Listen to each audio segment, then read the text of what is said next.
Welcome all of you to our bi-weekly MarketSmith webinar. Today's topic, we are talking about return on equity and pre-tax margins and how they are a component of they play a big role in when picking any of the big winning stocks.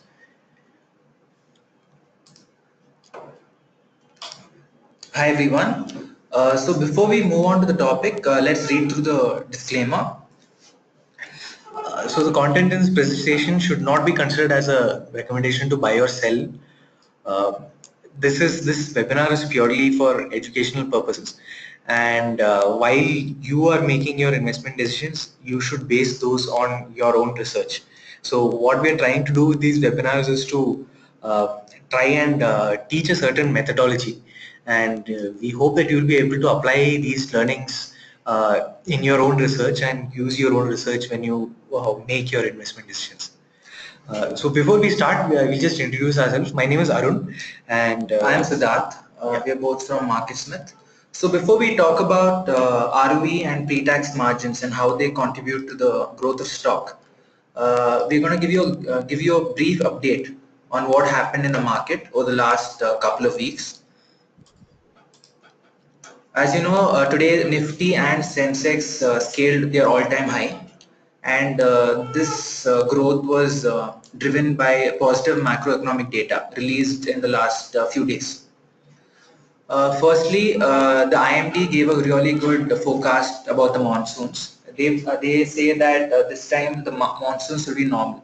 So what happens is whenever the monsoons are normal, the rural demand picks up, demand for many industries, products go up. So that was a positive. And on Friday, the government also released the inflation numbers. Before, the inflation numbers were based on the 2005 base year series. Now they've changed it to 2011, and many components of the inflation index was changed so as to give a more accurate picture about the inflation. So the inflation is around 3-month low, and what the market thinks is now that inflation is fairly under control. They expect the RBI to cut the interest rates. So usually whenever there's a cut in interest rates, there's greater investment, greater business activity, and generally the stock markets react positively to it. That is one, and the other macroeconomic data is the IIP number and export data. The year, I think exports are at a 5-year high, about I think it was 1.7%. I think, oh, no, 4.7% if I'm not mistaken. I'm not sure about the exact number, but they are at a 5-year high. So that too played a positive role in boosting the market. So the market is in a confirmed uptrend now, and we continue to pick quality stocks in our model portfolio. And since the beginning of this year, our portfolio has gone up nearly 28% compared to only 13.3 and 14.84 gains made by the Sensex and the Nifty. So we've made a alpha about 14 and 13% almost. And also the number of distribution days, we dropped off one distribution day from Nifty today and one from Sensex, so taking the total count to 2 for Nifty and 4 for Sensex. So generally when the distribution count is about 6-7, that's when we say that the market is under pressure. So for now the market's strong, they're scaling new highs, and leading stocks are doing really well. And one negative news was the banking index. Recently, the RBI released the NPA data, and it turned out that some of the companies were underreporting their NPA, as in the non-performing assets. I think it was Friday when S-Bank went down 6% on that news, because the RBI had reported higher NPA for S-Bank than what they had shown in their balance sheets. So even last week, all the sectoral indices were up except the banking index. So that's on the market front. Please continue investing in leading stocks. So because the markets are positive for investments. Yeah, and we keep adding, since markets are in confirmed uptrend, we have obviously been adding stocks to our model portfolio as well. So you can take a look at those if you're trying to find ideas right now. So moving on to today's topic. So in our last session, we had talked about what was the main driver of stock prices. So we had said that EPS, earnings per share, is a big driver when it comes to stocks moving up. So stocks with earnings growing really fast, they tend to go up in price as well. But we need to figure out what exactly drives this growth in earnings per share. What is behind the growth in EPS for most companies, and how do we know when the EPS growth is it healthy, or is it just some kind of accounting one-off item, or it's not really a growing company and there is something funny in the income statement. So in order to get a better understanding of all those things, in this session we are talking about return on equity and profit margins. We'll talk about why it matters, and we'll see several examples where stocks which have reported good return on equity before they made big moves in price. And we'll talk about how do we find stocks with the good ROE and profit margins using MarketSmith tools as well. So yes, this is what we had gone over in our last session. We had emphasized on large earnings per share growth and accelerating earnings per share growth. So earnings growing, the year-over-year growth rate in earnings per share, if we see that increasing each quarter. So say for example in Q2 it was 10%, in Q3 it earnings grew 15%, and in Q4 it grew 20%. So that's accelerating earnings growth. When you see something like that, that is something that we really look for when it comes to picking stocks. But we need to know what drives earnings growth really. So the first thing obviously is sales growth. You cannot have sustainable earnings growth without growing sales as well. We also hinted about that in our last session, saying that you cannot grow earnings forever just by cutting costs. There has to be sales growth that is behind earnings growth as well. So that is one factor that drives earnings growth. Another thing is margins as well. So how much of those sales are being converted into profits? That's also an important factor. Just because revenues are growing very fast does not mean that there has to be earnings. Say, for example, just look at all the e-commerce startups in India like Flipkart and Snapdeal and so on. They're growing their revenues really quickly and trying to gain market share a lot, but they are still generating losses. Now, we don't really advise in investing in those kind of companies. We want to see the sales growth translate into profits as well. And of course, the last thing is return on equity. This is basically measuring how efficient the company is in generating profit. So with a given amount of equity, how much profit are we able to generate out of that? So if somebody invests 100 rupees in starting up that company, how much profit is being generated out of that 100 rupees is what ROE is trying to measure. Mm-hmm. Right. Okay, so those are the three factors that we look for. Now, what about you see earnings growth that and you're not seeing sales growth, and you're not seeing great margins, and ROEs are also not so great. That's a big warning signal for us. That is telling us that earnings growth may not be sustainable. It may be due to one-off items, or it may be they may even be fudging up their income statements. So many things can go wrong. So to make sure that there is something solid driving earnings growth, which is why that's why we look at sales margins and ROE as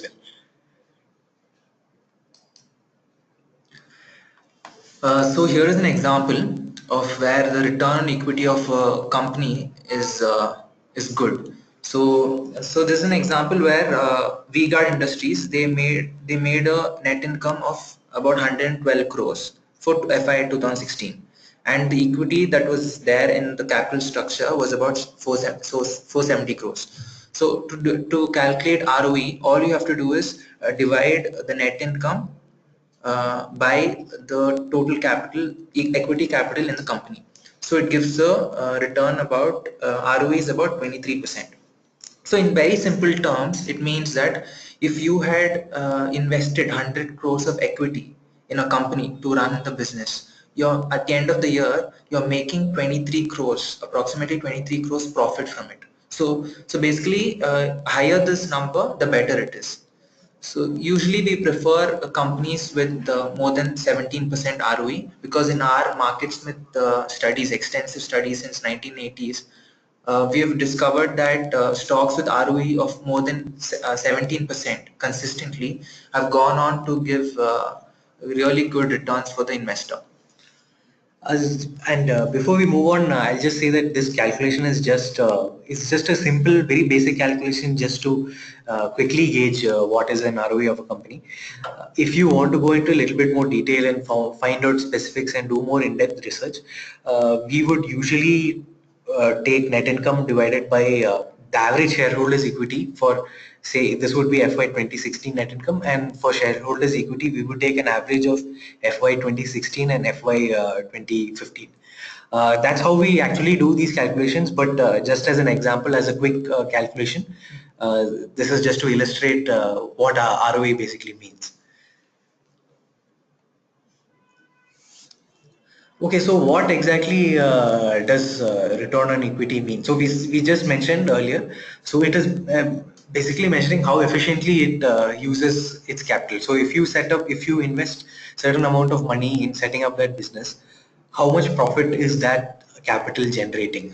So it's basically return on equity. So you invest equity in a company when you set it up, and how much return are you able to get out of that equity? So by looking at ROE, you will be able to gauge whether this earnings growth is sustainable or not. So if it is a high ROE, that means that they're able to generate a high amount of return with their whatever capital they have. It also means that it's a well-managed company, which means that they are using their capital very well. Yeah. They are not wasting their capital on unnecessary projects. Yeah. Rather, they are investing in the right places and generating good return on that. Yeah. So let's have a detailed look at it. Say for example, and why does it matter that the company uses the capital provided by the investors efficiently? For example, say the company has 100 crores at its disposal to start a business, and at the end of the day, after investing 100 crores, it makes a net income of only 1 crore. That means the ROE is about 1%. So that is very, very poor if it consistently does that. Because if you invest 100 crores in say a fixed deposit or in some other tool, debt instrument, you'll easily get a 7%, 10%, etc. So what is the point of running the business? What is the point of taking so much risk, putting so much effort and investing 100 crores, and at the end of the day you're showing profits of only 1%? So it's very important that you not just make profits, you make them efficiently. As in, when you invest such a huge amount of capital, it's very important that you efficiently use that capital and generate a lot of net income for your company and for the investors. So ideally, we say ROE of 17% or more is good. So that shows that the company is efficiently using its capital to make money for its shareholders. So like we just said, 17%. How did we arrive at this figure? It's basically just through our empirical studies. We have seen that most of the winning stocks, they will be generating an ROE of more than 17% or at least 17% before they make their big moves. Now that said, 17%, we treat it as a kind of a minimum benchmark level. We should have this much ROE. Most of the stocks that have had great gains, our biggest winners, those have an ROE of 25 to 50% or even higher. Uh, so a good ROE is always good. It's just showing how well managed it is, how efficient they're using their capital, and all those. These are all characteristics of good growth companies. Good growth companies, yes. So coming to a few examples. So before Bajaj Finance made that big move, which started in 2014, its ROE was 22%. So we'll go through a few examples like this, showing you what the ROE was before the company made those big runs. So this is Bajaj Finance with an ROE of 22% before the run started at 2014. Britannia Industries had an ROE of 59% before the move which started in 2014, and the stock actually rallied 288% to its peak. So again, we are actually looking at some of our best winning stocks here. Berger Paints had an ROE of 25%. The move started in 2012, and it gained like 566% to that peak. Yeah. Here is another example where the ROE is a very good 87.8%, and the move started in 2013, and at its peak it gave returns of 1066% for its investors. Another example where TVS Motors, they had an ROE of 24% at the time when the move started in 2013, and it gave a whopping returns of 900%. So that is about ROE, and now we'll move on to profit margins. So profit margin is basically telling you how much profit can they generate from each rupee of sales. So like we mentioned earlier, there may be companies that they may be doing a lot of strategies to grow their top line, but that should not come at the expense of profits. So companies should not be growing their revenues at the expense of their profits. So what that means is they may be spending a lot of money in through marketing or through hiring a lot of people or whatever it is and trying to grow their top line. Now, if these costs are at a higher rate than their top line grows, which means that their profit will actually come down. They might even be in losses. So that's why we emphasize on profit margins as well. Exactly. We want to make sure that whatever profits they're able to generate, that also translates to earnings growth or EPS growth. Yeah. So let's look at an example. I think Apple would be a great example.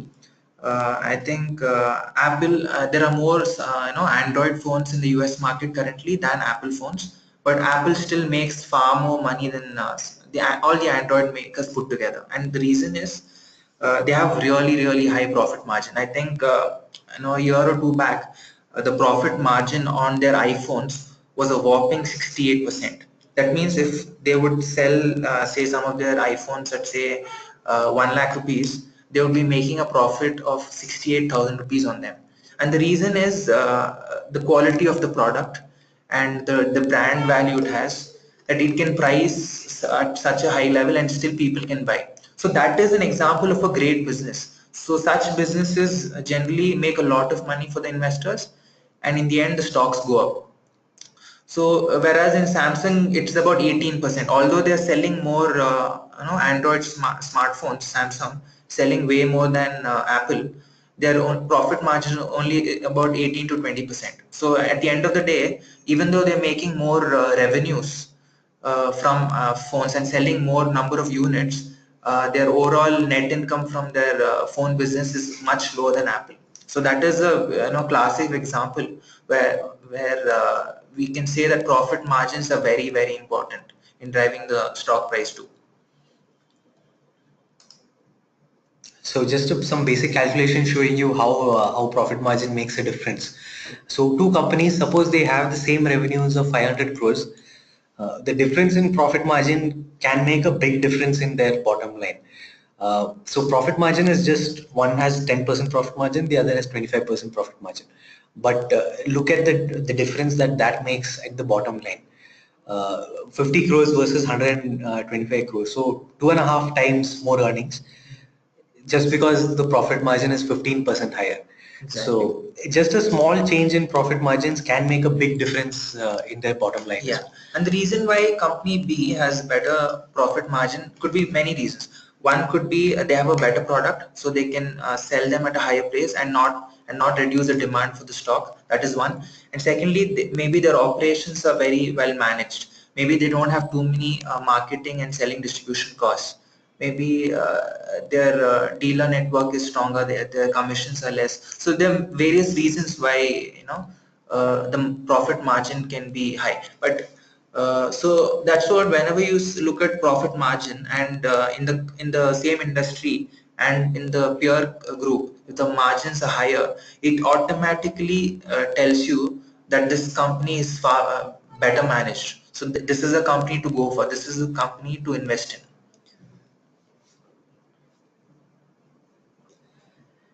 Another thing to watch out for is when you're looking at stocks that come from various different industries, we need to make sure that we are comparing the stocks within each industry. So, if, for example, technology companies would typically have higher margins. They may have 20% margins or even more than that.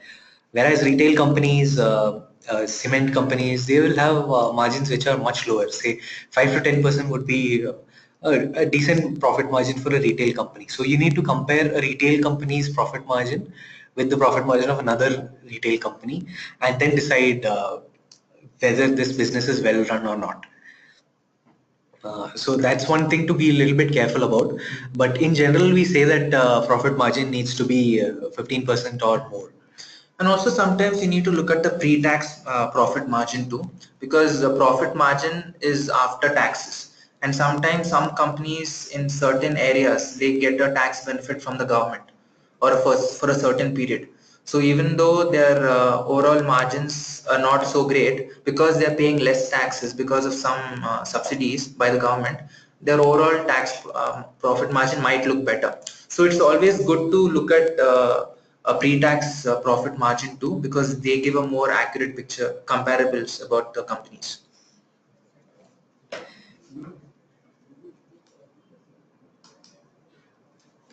Okay, so here are some of the margins of many of our leading stocks that we had in our portfolio before.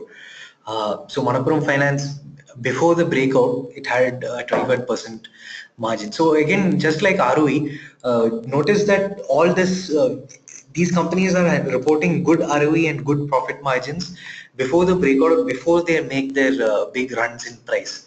So that is part of our investing method, in which we are trying to identify companies that are already profitable right now, and they will be able to carry that and grow even more in the future. So it's not only about estimates, although estimates are also important. We want to make sure that at this point in time also it's able to generate a good ROE, a good profit margin, as well as earnings and sales growth as usual. So this is the chart for Manappuram Finance. You can see that before the breakout, it had a margin of around 23%, and then it gave a huge return after that. So another example, Ajanta Pharma in 2013 had a pre-tax margin of 19% and a return on equity of 32%. So above those basic numbers that we look for, ROE is much more than 17, profit margin is much more than 15. And this stock gave a very good return, 329% in just 83 weeks. So now we'll do a little bit of comparison this is between Lupin and AstraZeneca over a 2-year period, March 2013 to March 2015. So we look mainly at profit margins and ROE, and then we look at a chart of these two companies, and we'll see what happened to the stock price as well. So here's, without telling you anything, this is just a quick look at the chart. So this is how these two stocks traded. So September 2013 is somewhere here, and here's September 2012. So you can see that Lupin actually went up while AstraZeneca tanked a lot.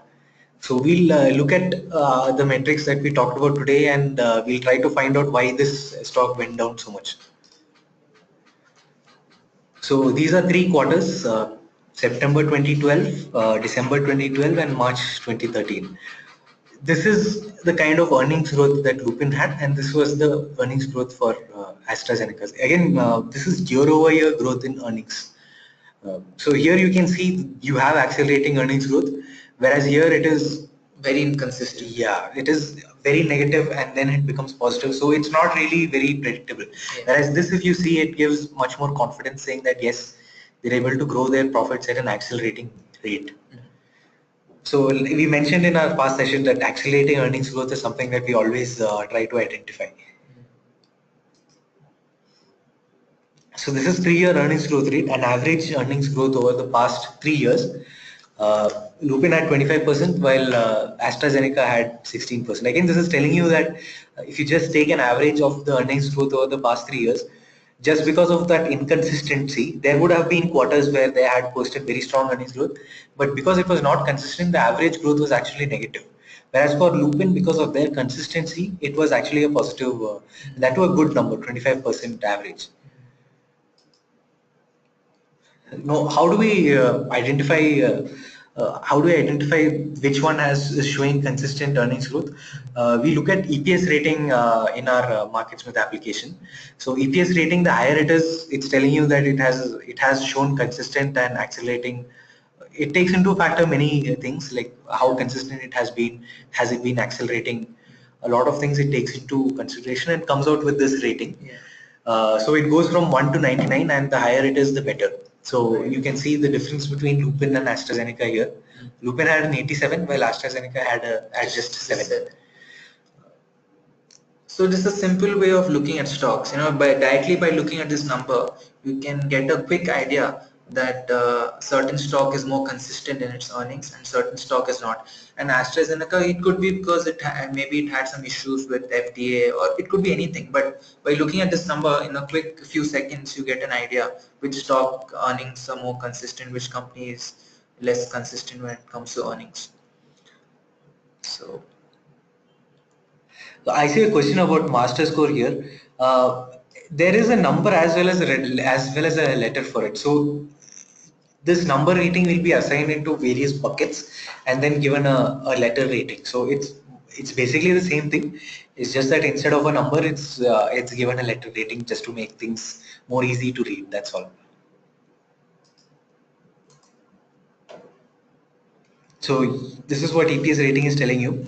If you see 87 EPS rating, that means that it outperformed 87% of all stocks in terms of their earnings growth. So yeah. So as Arun was saying, if you see a rank of 87, that means the earnings, it has outperformed. The earnings profile is better than 87% of all the other stocks listed in the Indian market. So this saves you a lot of time because there are hundreds of stocks, from different industries, and sometimes it gets very hard which one to focus on, which one to research about, which one to invest on. But if you just look at this number, it says that this company for a certain time period, its earnings are better than 87% of all the other stocks. That means your time spent on researching a stock, it gets greatly reduced. So that's where the EPS rating is really, really useful.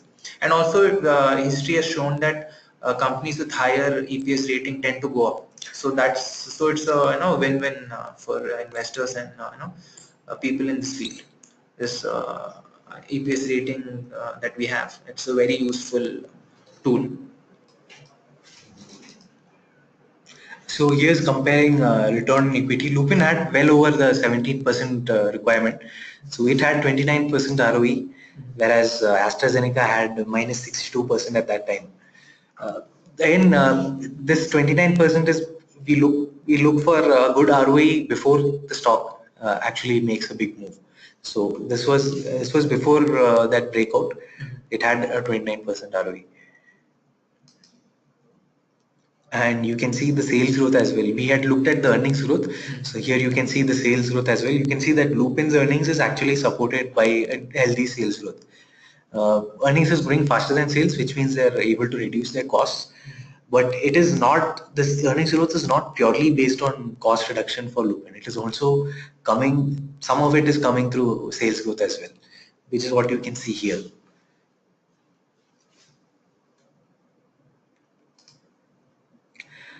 So pre-tax profit margin, Lupin had 20%.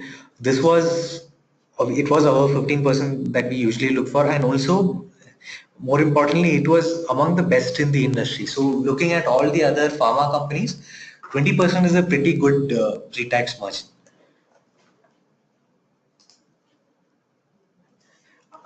Here is not really relevant to what we are talking about today, but just to refresh our thinking about PE ratios. Lupin had a PE of 21, whereas AstraZeneca had minus 18. Now, just because it has a negative PE does not mean that it is a bargain or anything like that. Like we saw in our previous slides, the earnings growth was not consistent, sales growth was not so great. So there was a very good reason for AstraZeneca to have a low PE, whereas Lupin has been a consistent performer and it actually deserved a high PE. So we said this earlier as well. We don't base our buying decisions just based on whether the PE is high or low. Yeah. So another important factor is there's a lot of talk about valuation and a lot of brokers and people talking about whether it's expensive or not. But one should remember that PE valuation is something that no one knows, and the true intrinsic value of a company is unknown to the researchers. So it's always an estimate, and what we have seen is high growth companies which also give good positive returns for the investor. They tend to be expensive. It doesn't mean that they will crash and fall. So we should keep that in mind, that not to be biased. Generally, good growth stocks tend to have higher P's, and it's for a reason. You're paying a premium for the stock because the stock is doing so well. So we have to keep that in mind and not be biased and not go by just PE ratios alone. So I see a question about whether PE is considered in our master score. So we don't really consider PE at all in the master score. Master score will take into account earnings growth, sales growth, as well as technical indicators. It will also look at ROE and the things that we are talking about today. But PE is not something that we use when we try to buy stocks. Yeah, so you look at Maruti Suzuki now, it's making all-time highs. It's around 6,800. It's one of the most expensive car companies in the world in terms of PE, but still the stock continues to go up. And brokers keep re-rating the valuation of the company, and it keeps going up. So Maruti cannot be compared with other companies. There's so many companies like Fiat, Fiat, Ford, they're all making losses in the Indian market, but Maruti is not. So Maruti, that's the reason why it's trading at a premium. It has a high PV. And look at Eicher Motors. I think it's trading around 26,000 now, Arun. And even it has a very high PE. It doesn't mean that it's going to crash. The reason why it's trading at a high PE is because the growth rates are really good. So that's why the market is giving a premium for it. So that's why we see their PE is high, but we do not believe that high PE means we should not invest. We look at more important factors like growth rates, sales rates, ROE, and what is the business of the company, and those factors are more important than just valuation, than just a simple number called PE ratio. I see one more question about EPS strength. EPS strength, the way it is calculated, it takes into account earnings growth over a 3-year period. So the past 3 years it looks at and then sees whether earnings growth is consistent, is it accelerating? It takes into factor all those things and then comes out with one number. So there may be one quarter which may not have good earnings growth and yet it may have a good EPS strength. That is because the historical EPS growth would have been good. Now that said, EPS strength does give a little bit of more weight to the more recent quarters, but even that may not be enough to make the EPS strength really low if the current quarter is bad, because it takes into account the history as well.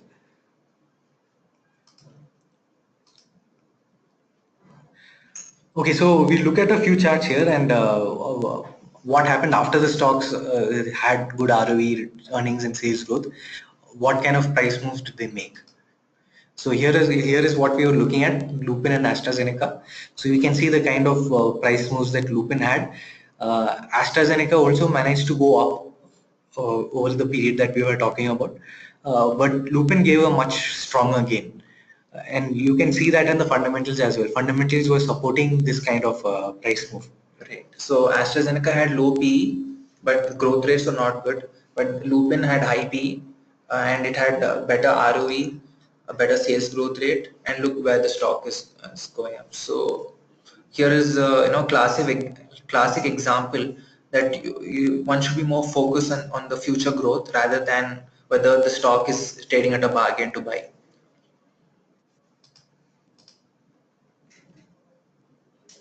So here's what we're talking about: stocks which have businesses that have a good model, or the business model is good. They have good earnings growth, they have good ROE, and they have good profit margins. They generally tend to have better price runs as well.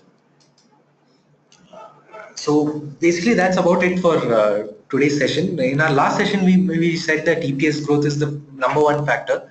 Uh, Given that that is the number one factor, we also need to understand what is driving EPS growth. So sales growth should be there. There should be sales driving the earnings. There should be margins should be good, which means they're able to move many of their sales into profits, and as well as ROE, which measures how efficiently they're able to use their capital. So that's what we talked about today. And as a thumb rule, we are looking at stocks with ROE of 17% or greater. Yeah. But the higher is better. So many of our big winning stocks have ROE of 25% or more. Yeah, and our model portfolio has gone up 27%, nearly 28% in the last since the beginning of 2007, whereas the Sensex and Nifty has gone up only about 13%. So, so it's just based on these factors that we invest, and it can be profitable to the investors. Okay, so coming back to this question, EPS growth for this particular stock, MEP, you can see 2014 of minus 12.9, 2015 of minus 10.5, and 2016 of 1.6.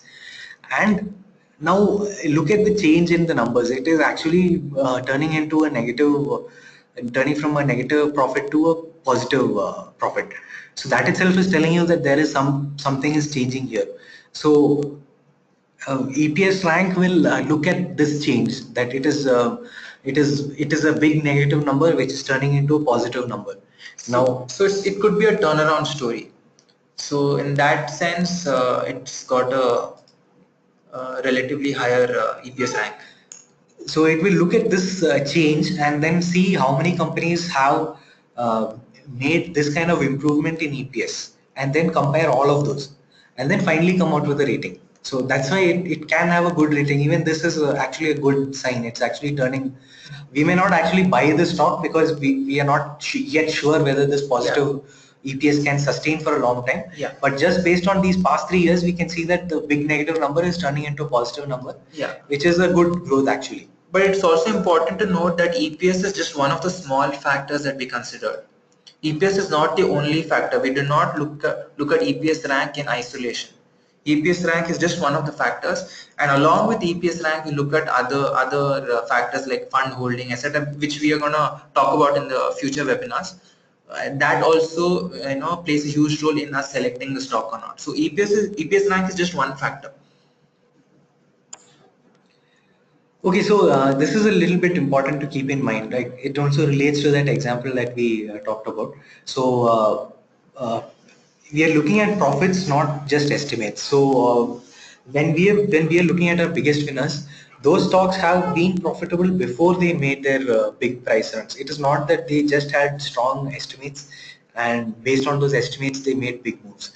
They had good ROE and good profit margins before they broke out, and those ROEs and profit margins, and as well as earnings and sales growth, all of those improved even more in the future, and that led to a big increase in the stock price.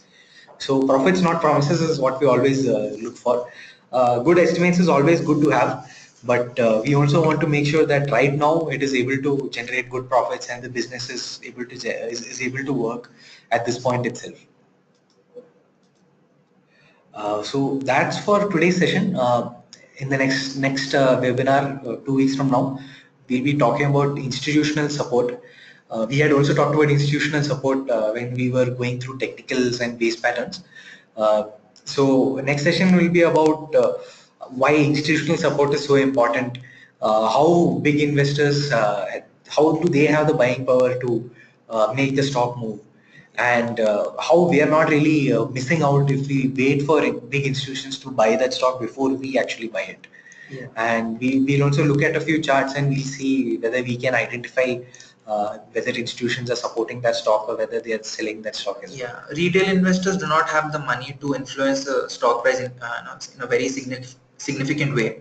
So, and with retail investors, we generally know that there is a lot of overhead supply. I think if you're not familiar with this term, we will cover this in the future webinars. But ideally, a stock should be supported by institutional holding, because they are the ones who drive the stock price higher.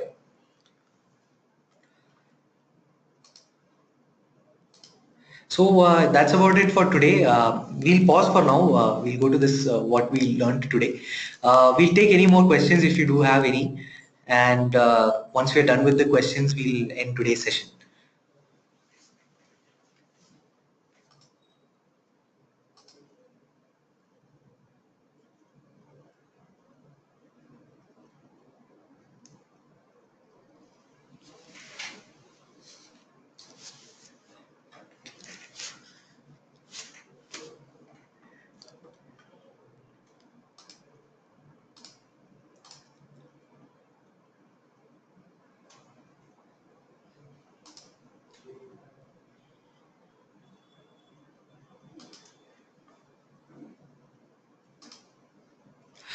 Yeah, so qualitative factors, we do consider that. So all that will come in under The end factor. the end factor. So what is new is there something nice that the management is doing right now to make the business better.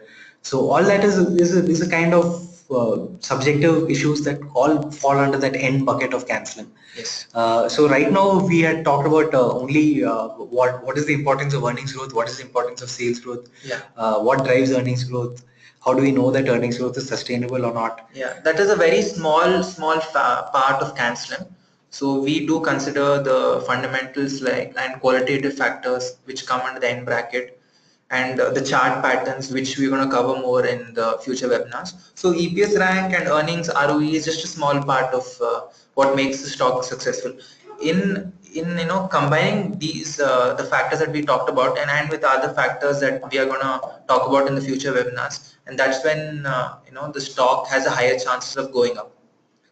So yes, we do consider those factors under the end factor. Suppose if the promoter holding is going down significantly, that's not a great sign. And if we think that there are some red flags, we will take that into consideration.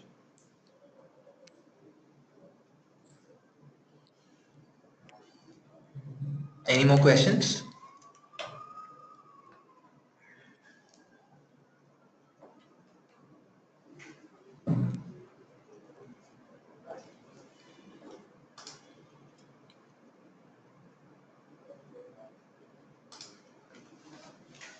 So all our webinars are actually uploaded on YouTube. So you can actually go through, if you have missed any, you can actually go through them over there as well. Uh,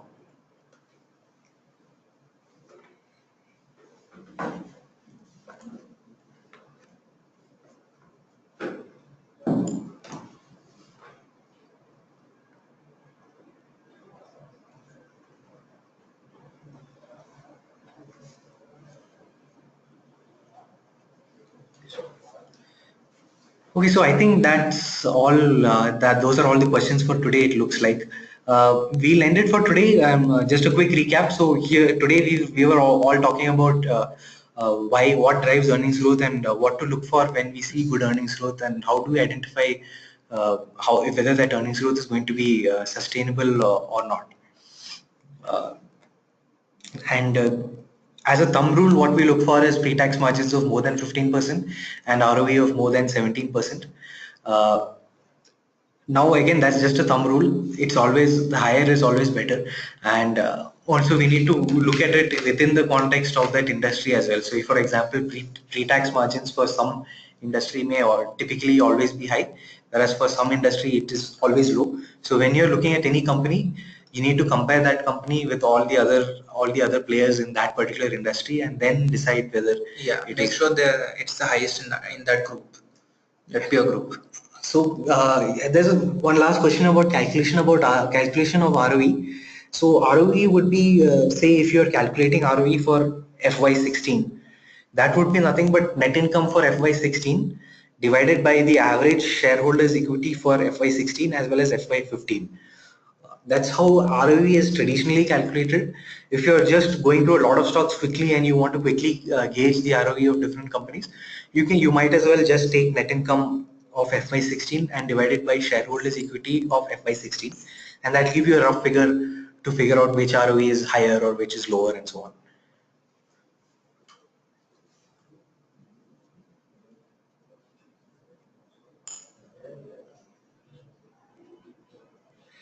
Okay, so thank you all for joining today's session. We hope you enjoyed it. There will be many more to come, and of course, we mentioned the next one will be about institutional support and why it's very important to look for institutions buying that stock.